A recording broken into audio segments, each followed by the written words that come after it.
Moving on to the dvesha. It is the same way. Now it is not a nice one, it is a not nice one. Or it is something that you don't like. You see something that you don't like, again we'll apply it to the eye. You start to worry.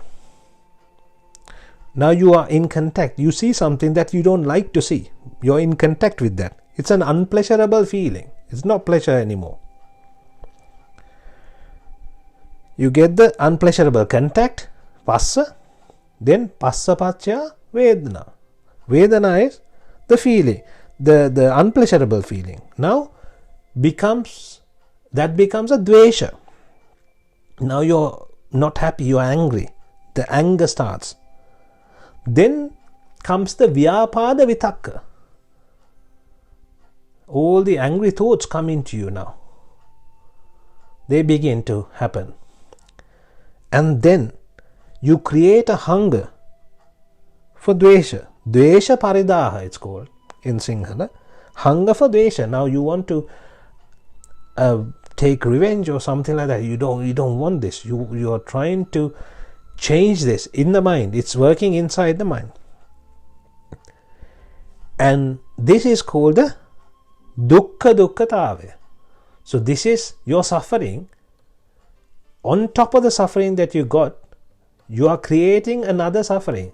That is why it's called the dukkha dukkha. It's not just one dukkha, it's dukkha dukkha. The first dukkha was a vipaka dukkha. You saw something that you don't like to see as a vipaka. So you couldn't do anything about it. But now you have created a worse suffering by making it worse, by attaching with dvesha. So that is what the dukkha dukkhatave is. The first one is viparinama dukkha, soe ragen bendimin, attachment to pleasure with raga, that is the asade. And the dukkha dukkha is attaching to dukkha with dvesha. Now the third one is sankhara dukkha. The third one is upeksha. Upekshave avidyave bendimin. You attach to upeksha or the neutral feeling with avidya. How this happens is you create in your mind, you don't want raga. I had enough with raga, I don't want any raga, I don't want dvesha anyway, because dvesha is itself is a fire, and I have had enough with the dvesha. But I want to be alone, I want to be peaceful, right? So what happens is, now you are finding a place to go and stay, a quiet, calm place away from everyone. You don't want raga, you don't want dvesha, but you are attached to the neutral feeling. So you want to be neutral.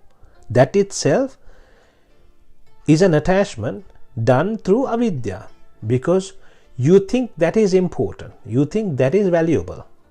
The neutral feeling, you give that a value. So that is the problem. Now you're creating. Now, in order for someone to maintain this, you have to do a lot of sankhara. It doesn't stay the way you want it to stay. So say for example, if you go to a forest or somewhere and then you want to be peace and quiet, but it may change. So you have to maintain it. So that is the sankhara dukkha. So now you're creating a sankhara dukkha for yourself. So these are the three types of dukkha. And now comes to a breakdown of a word, which is karma. We use the word karma most of the time. What does karma mean? Ka-ama is what karma is. Ka is when you eat something, you say ka, kanawa, right? But here the meaning of ka is destroying. Ama is a word for nibbhana. Ama is a word for enlightenment. So you're destroying the enlightenment. Enlightenment is what you're doing with ka-ama. There are 5. Pancha ka-ama. So this 5, from the 5 senses, if you roam around looking for asada, trying to fulfill, that will destroy the path, that will destroy the becoming enlightened, because you are now roaming around. The day you stop the roaming around is when you achieve Nibbhana. You have to stop totally. So as long as you believe that there is asada and there is something that you can fulfill and asada is pleasurable, then you will be roaming around. So you gradually get to understand that this gives really nothing. It will take time, but you will approach the path, or you will approach the enlightenment slowly as you understand this.